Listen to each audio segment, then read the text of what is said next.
ونشهد أن لا إله إلا الله وحده لا شريك له ونشهد أن محمدا عبده ورسوله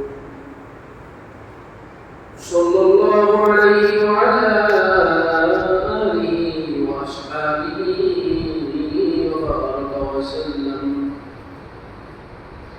أما بعد، قال الله تعالى في كلامه المجيد وفرقانه الحميد: أعوذ بالله من الشيطان الرجيم. بسم الله الرحمن الرحيم.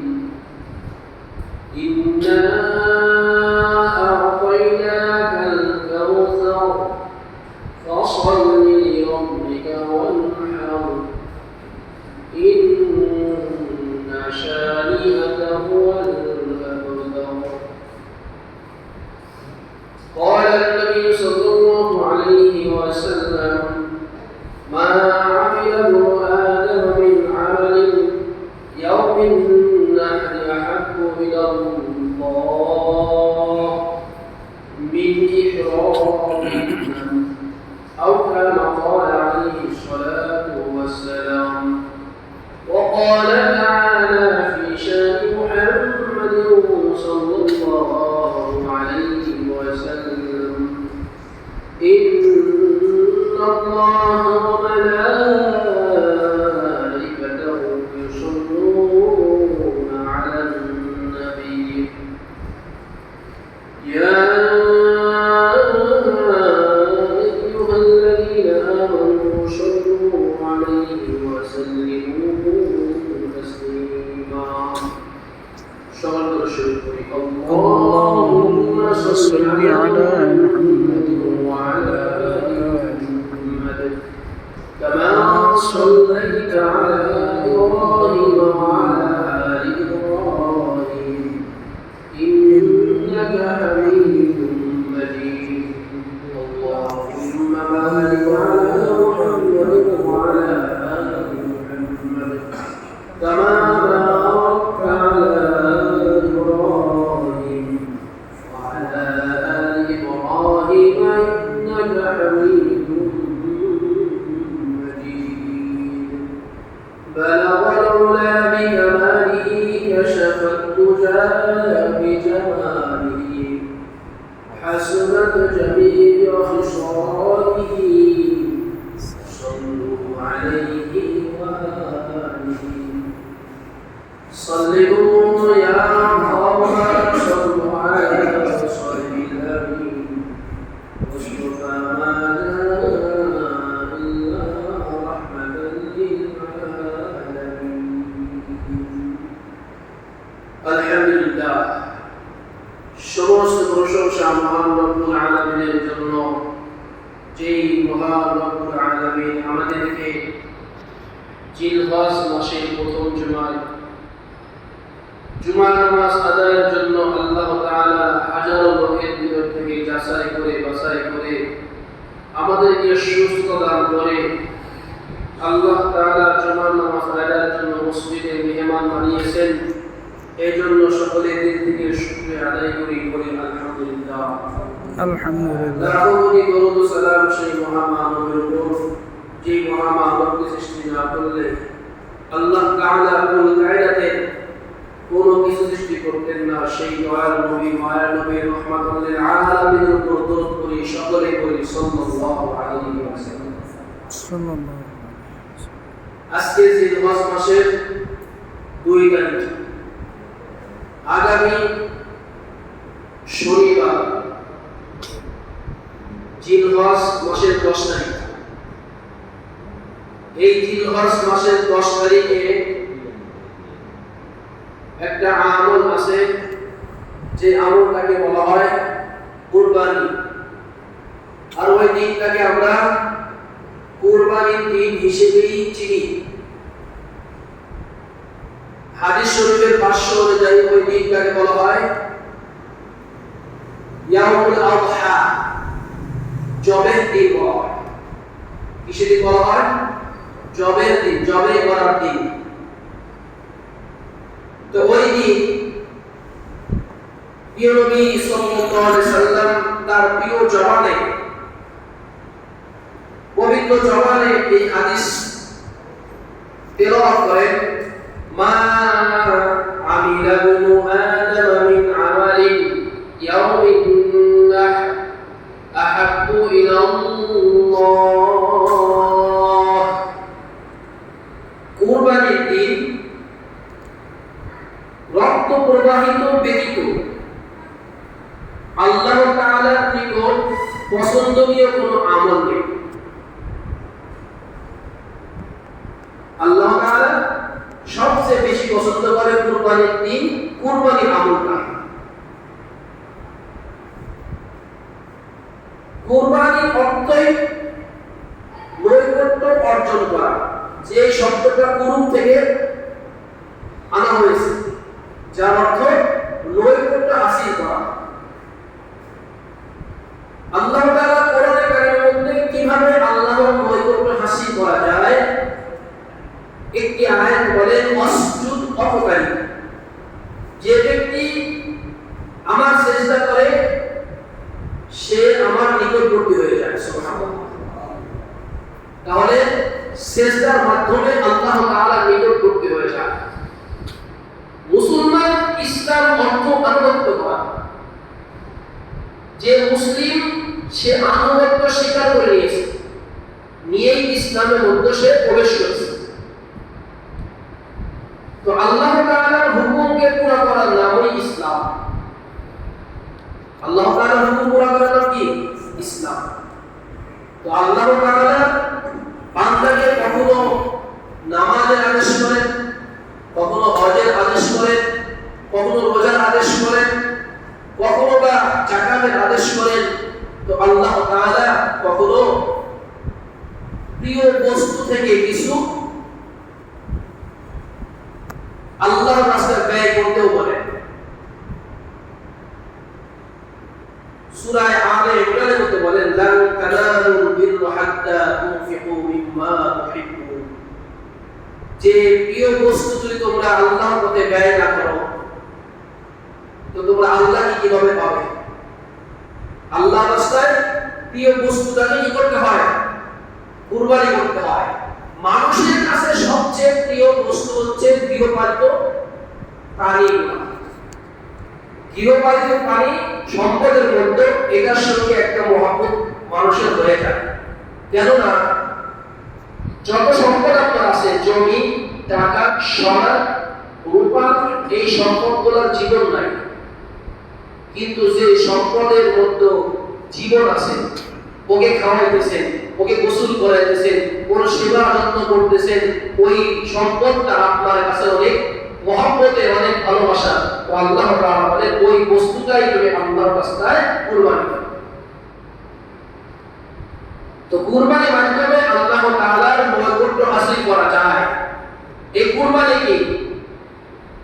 সাহাবায়ে কেরাম হুজুরে পাক সাল্লাল্লাহু আলাইহি সাল্লামকে জিজ্ঞাসা করলেন, ইয়া রাসূলুল্লাহ মা হাদিহি আদাহিয়্যুন ইয়া রাসূলুল্লাহ, হে আল্লাহর হাবিব কুরবানি কি? قال أبيكم قال سنة أبيكم إبراهيم। নবী আলাইহিস সালাম বললেন, এটা তোমাদের পিতা ইব্রাহিম আলাইহিস সালামের সুন্নাহ। قالوا فما لنا فيها يا رسول الله। সাহাবায়ে কেরাম আমার প্রশ্ন করলেন, ইয়া রাসূলুল্লাহ এই কুরবানি করলে আমরা কি পাবো? এর বিনিময়ে কি আমাদের কোনো সওয়াব অর্জন হবে কিনা? আল্লাহ নবী বলেন, قال بكل شعرة حسنة, অবশ্যই এই কুরবানি করলে তোমাদের আমলনামায় প্রত্যেকটা নমের বিনিময়ে সওয়াব লেখা হবে। সুবহানাল্লাহ। তো কুরবানি করার দ্বারা যেমন আল্লাহ তাআলার নৈকট্য হাসিল করা যায়, কুরবানি করার দ্বারা পশুর লোমের পরিমাণ লোন পরিমাণ একটা করে সওয়াব আমলনামায় লেখা হয়। আর কুরবানি ঈদের দিন, ঈদুল আজহার দিন কুরবানি ছাড়া অন্য কোনো আমল আল্লাহ তাআলার নিকট এত অধিক পছন্দনীয় নয়। এখন বলবেন এই কুরবানি কি শুধু এই উম্মতে মুহাম্মাদের উপরেই নিযুক্ত ছিল? এই কুরবানি আদম আলাইহিস সালামের জামানা থেকে চলে আসছে। এক এক সময় এক এক পদ্ধতিতে এক এক নিয়মে কুরবানি করা হতো। আল্লাহ তাআলা সূরা মাঈদার মধ্যে নবী আলাইহিস সালামকে আদেশ করেন, "ওয়াতলু আলাইহিম নাবা'a বনি আদম বিল হক إذ قربا قربانا فتقبل من أحدهما ولم يتقبل من الآخر قال لأقتلنك قال إنما يتقبل الله من المتقين واتل عليهم نبأ ابني آدم بالحق" নবীকে বলেন, হে নবী, আপনি আপনার উম্মতদেরকে যথাযথভাবে আদম পুত্রদ্বয়ের ঘটনা আলোচনা করুন। إذ قربا قربانا فتقبل من أحدهما ولم يتقبل من الآخر যখন তারা আল্লাহর নামে কুরবানি করছে, আল্লাহ তাআলা একজনের কুরবানিকে গৃহীত করলো আর একজনের তা কবুল করলো না। قال لأقتلنك যার কুরবানি কবুল হয়নি সে বলল আমি তোমাকে হত্যা করব। قال إنما يتقبل الله من المتقين অপরজন বলল আল্লাহ তাআলা মুত্তাকিদের কুরবানি কবুল করে। সুবহানাল্লাহ, সুবহানাল্লাহ। আল্লাহ তাআলা কার কুরবানি কবুল করে? মুত্তাকি, পরহেজগার, যারা আল্লাহ ভীরু, তাদের কুরবানি আল্লাহ কবুল করেন। এটা আদম পুত্রদ্বয় কুরবানি করেছিলেন। হাবিল এবং কাবিল আমরা জানি কুরবানি কি জন্য হয়েছিল। এই দুইজনের মধ্যে যে আল্লাহর ভীরু ছিল, যে আল্লাহর জন্যই কুরবানি করছে, তো আল্লাহ তাআলা তার কুরবানি কবুল করেছেন। আর যে বস্তুর জন্য কুরবানি করছে, বস্তুবাদী যে বস্তুর জন্য কুরবানি করছে, আল্লাহ তার কুরবানি কবুল করেন নাই। এখানে বস্তু কি? আকীম আসল বস্তু। হাবিল কুরবানি করছে যে বস্তু, এটা আমার হক, বস্তু তার হক, এটা আমার হক, আকীমা এটা আমার হক, শরীয়তের ভিত্তিতে সে আমার হক। বাকি কুরবানি আদেশ কার? আল্লাহ তাআলা। আমি আল্লাহ তাআলা কুরবানি করতে বলছে, আমি আল্লাহর জন্য কুরবানি করব, আল্লাহ এটা কবুল করবেন, আমি আল্লাহর জন্য করব।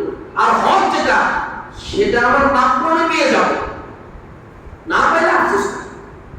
তো আমাদের কুরবানি করতে হবে আল্লাহর জন্যই। গোশত আমার অধিকার, গোশত আমার অধিকার, আমার কুরবানি কবুল হওয়া শর্ত।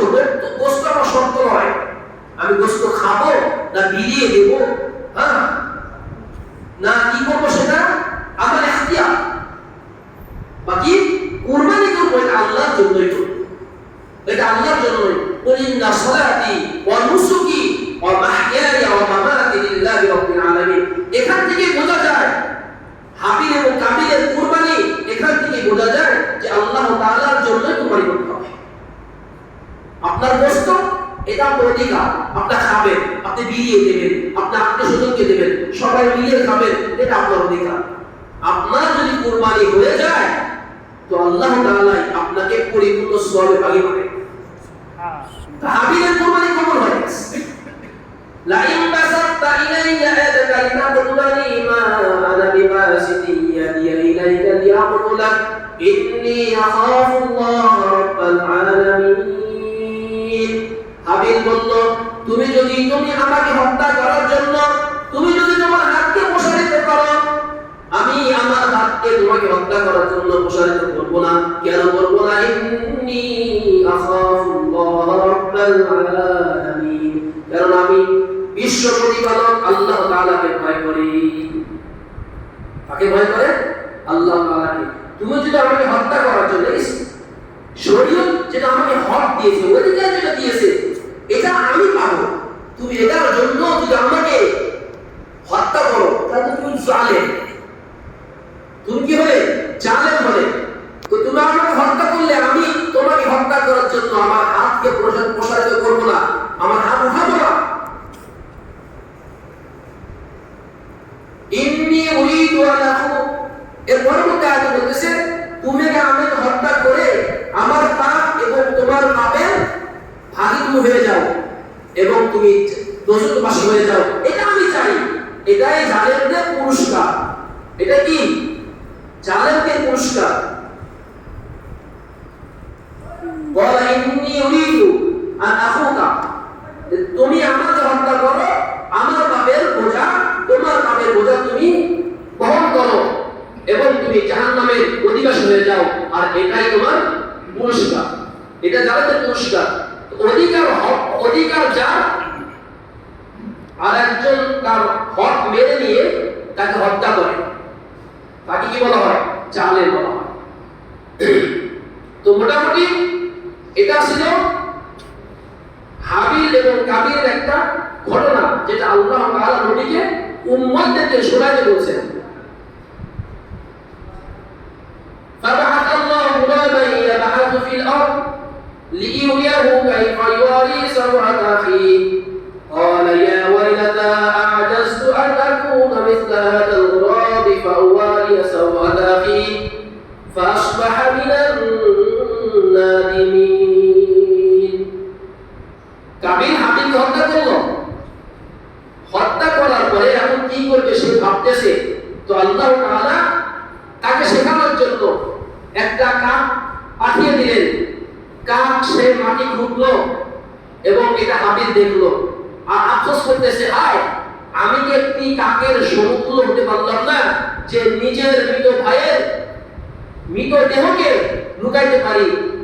এটা কাক যেমন লুকাইতেছে, একটা তার কাককে মাটিতে পুঁতবে লুকাইতেছে, আমাকে এতটুকু জ্ঞান বুদ্ধি হলো না যে আমার ভাইকে আমি মাটির তলে লুকাইতে পারি। তো এটা তার শিখলো এবং নিজে অনুদক্ত হলো।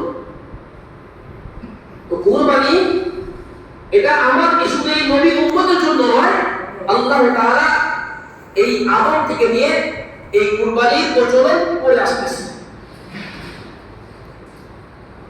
যদিও করে আসে, এই কুরবানিটা আমাদের জন্য শিক্ষা। এটা আল্লাহ তাআলা নবী ইব্রাহিম আলাইহিস সালামের মাধ্যমে আমাদের কাছে নিয়ে আসছেন সুন্নাত হিসেবে। যখন সাহাবা জিজ্ঞেস করলো মা হাদিহি আদাহিতু ইয়া রাসূলুল্লাহ, হে আল্লাহর নবী কুরবানি কি? ক্বালা সুন্নাত আবিকুম ইব্রাহিম, নবী আলাইহিস সালাম বললেন এটা তোমার পিতা ইব্রাহিম আলাইহিস সালামের সুন্নাত। তো নবী আলাইহিস সালামের সুন্নাত, নবী তার আদর্শ পালন করেছেন, আল্লাহর হুকুম ছিল সে পালন করেছেন। কেমন পালন করেছেন? নিজের সন্তানকে কুরবানি দেওয়া। নিজের সন্তানকে কুরবানি দেওয়ার মধ্য দিয়ে এই হকটা পালন করেছেন। আমরা জানি সবাই ঘটনা, নতুন কিছু প্রত্যেক বছরের আলোচনা করা হয়। কেন করা হয়? আমাদের ভিতরে ঈমান জাগ্রত করার জন্য। আমাদের মধ্যে যে ঈমানটা দেবে থাকে, লুকিয়ে থাকে, এটাকে জাগ্রত করার জন্য আলোচনা করা হয়। আমরা এই ঘটনা সকলেই জানি যে যখন ইব্রাহিমের ছেলে ইসমাঈল আলাইহিস সালাম বাবার সঙ্গে হাঁটার বয়সে উপনীত হলো,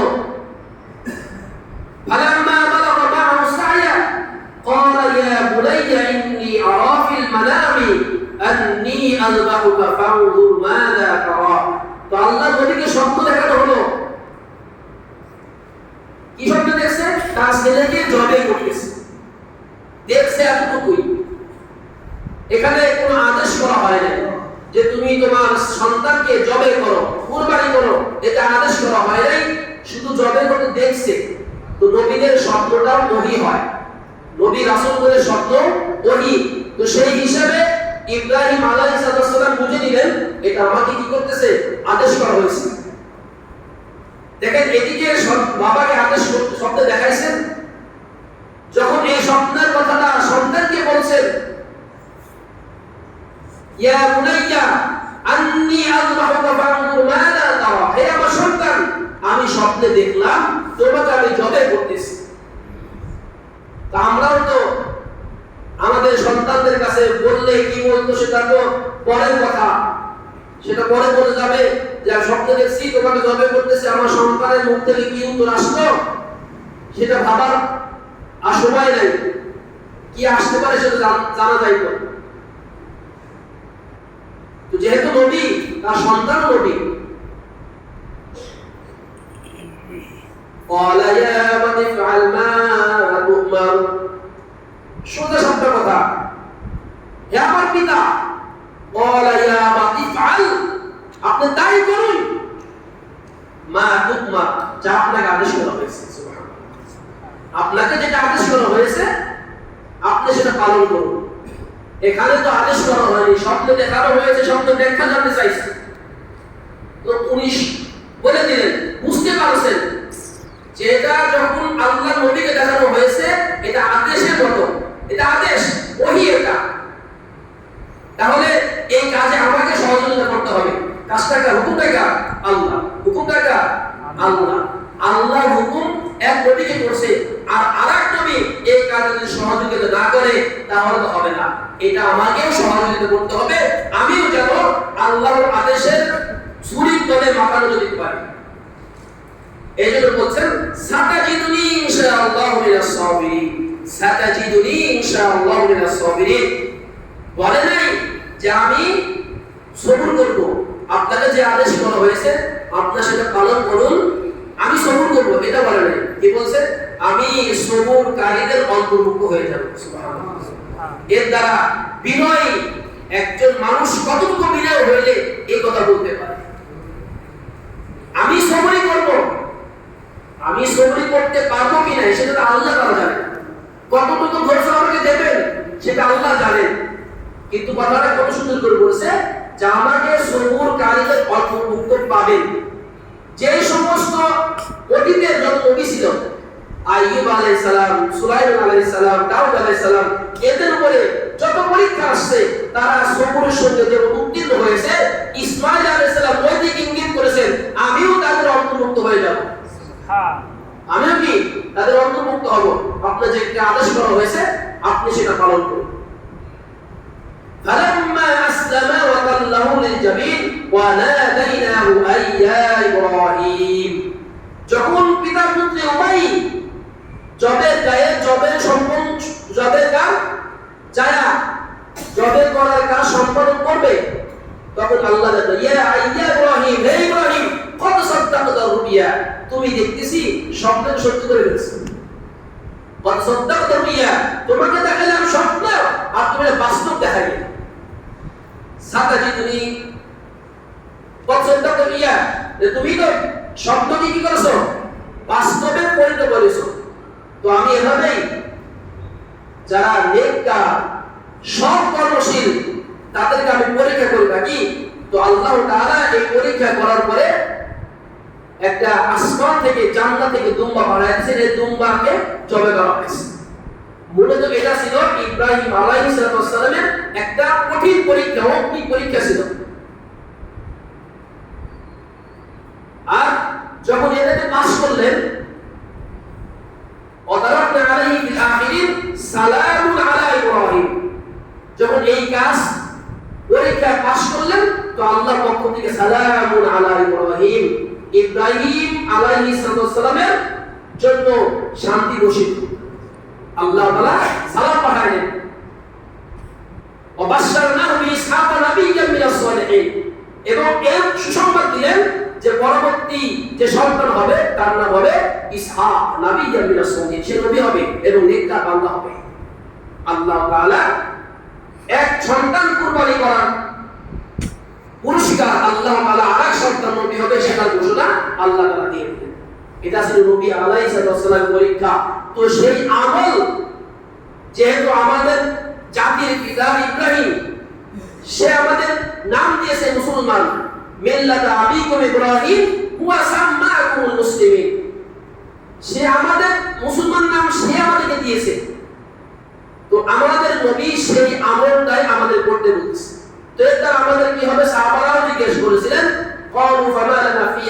রাসূলুল্লাহ, আমরা যে কুরবানি করব আমাদের লাভ কি? আমাদের কুরবানি করাটা আমাদের লাভ কি? তো বলতেছিল যে প্রত্যেকটা লোমের বিনিময়ে আল্লাহ তাআলা তোমাদের আমলনামায় লিখে লিখে দেবে। কুরবানির রক্ত, কুরবানি পশুর রক্ত মাটিতে পতিত হওয়ার পূর্বেই আল্লাহ তাআলা কুরবানি কবুল করবেন। কুরবানির পশু কাল কিয়ামতের ময়দানে রক্ত, শিং, লোম এগুলো নিয়ে আল্লাহর সামনে দণ্ডায়মান হবে আপনাকে সুপারিশ করার জন্য, বাঁচানোর জন্য। এই জন্য যাদের উপর কুরবানি হয়েছে, হাদিস শরীফে আছে যাদের কুরবানি ওয়াজিব হয়েছে, যদি কুরবানি ওয়াজিব হওয়ার পরে যদি কুরবানি না করে সে যেন আমাদের ঈদগাহে না আসে। ঈদগাহে না আসে, যে একজনের উপর কুরবানি ওয়াজিব হয়েছে করবে, আসে টাকার ভয়ে, টাকা খরচ হবে এই ভয়ে কুরবানি করলো না, সে যেন আমাদের ঈদগাহে না আসে। এই কুরবানি নিয়ে আমাদের সমাজে কিছু বাড়াবাড়ি আছে। একজনের কুরবানি ওয়াজিব হয়নি, সে দিতেও পারতেছে না, এখন শরীক হয়। শরীক হওয়ার ক্ষেত্রে অনেক মাসালা আমাদের একটু জানা দরকার। আমরা যখন কারোর সাথে শরীক হব, শরীক যাদেরকে বানাবো, আসলে বর্তমান আমাদের অবস্থা এমন, ইমানি অবস্থা যে নিজের ইমানটা নিজে বুঝতে পারি যে আমি ইমান কতটুকু আমার ইমান আছে। এই বিষয়ে কুরবানির যে মাসালাগুলো খুবই সূক্ষ্ম এবং খুবই জটিল মাসালা, একদম অন্তরের সাথে সম্পর্ক, আপনার বস্তুর সাথে কোনো সম্পর্ক নাই, একদম অন্তরের সঙ্গে সম্পর্ক। তো আমার ইমান কতটুকু আছে, আমি কতটুকু কম বেশি হলে মেনে নিতে পারি, সেটা আমিই জানি। এজন্য যাদের সাথে কোরবানি করব, কয়েকটা জিনিস দেখতে হবে যে তার নিয়তটা কেমন। এই নিয়তটা আমরা জানি না, নিয়তটা ব্যাপারে আমাদের কোনো অধিকার না জানা। কেমনে জানবো? দেখা যাবে একজন কুরবানি করতেছে, যা কুরবানি না করলে সমাজে কেমনে যাব, কুরবানি না করলে বিয়ে বাড়ি মুখ যাব কিভাবে, নানান চিন্তা ভাবনা আছে। এই নিয়তগুলো আপনাকে তো বলবে না, তার নিয়ত এমন, আপনি কেমনে কি করবেন। 2 নাম্বার, তার টাকাটা কেমন। অনেকে আছে টাকা নাই, কিস্তি তুলে কি করতেছে, কুরবানি আপনার সঙ্গে শরীক করতেছে, আপনার কুরবানি নষ্ট করবে। 7 জন একটা কুরবানি বাঁধা হলে একজন লোক এমন আছে, তো সব এই কুরবানি শেষ।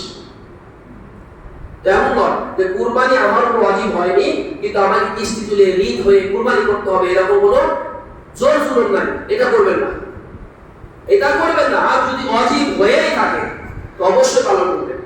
তো কুরবানি যেমন একটা ইবাদত, আর একটা কিছু মনে রাখবেন যে কুরবানি একটা ইবাদত, আর সালাত একটা ইবাদত, নামাজ একটা ইবাদত। দেখেন কুরবানির আদেশ যেখানে বলা হয়েছে তার আগে নামাজের কথা বলা হয়েছে। ইন্না আতাইনাকাল কাউসার ফাসাল্লি লিরাব্বিকা ওয়ানহার। ইন্না আতাইনাকাল কাউসার, হে নবী আমি আপনাকে কাউসার দান করলাম, ফাসাল্লি লিরাব্বিকা ওয়ানহার। অতএব আপনি নামাজ পড়েন, কুরবানি করেন, নামাজ পড়েন, কুরবানি করেন।